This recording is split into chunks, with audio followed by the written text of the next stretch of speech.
Okay, been doing work on this thing. Still have to get the Z-axis bracket back on there because there's a lot of changes that were made before the machine came back here.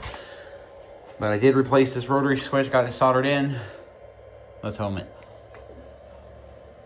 Oh, she's working. Come on.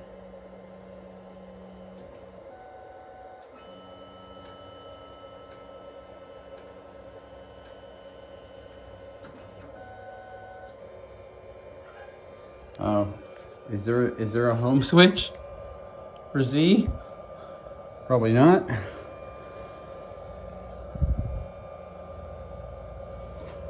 It's okay, I'll kill it if it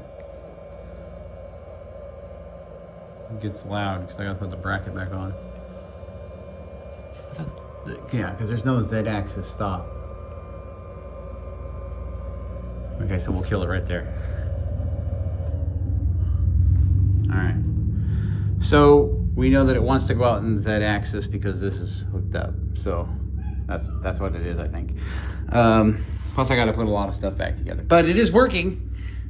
Everything is working, including that. Where is it? Where are you at? No, turn that off.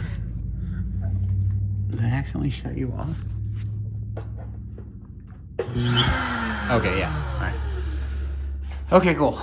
So the axes are working. We're making progress.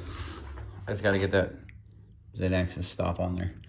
And then I've got to finish this bracket, putting back this bracket back together, make some modifications on this one so that it moves over farther and clamps so that I can put on the vacuum unit.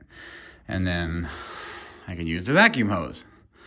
So progress being made on the thing that's going to help me make my fiberglass body for the plane. And that's going to be a process all by itself.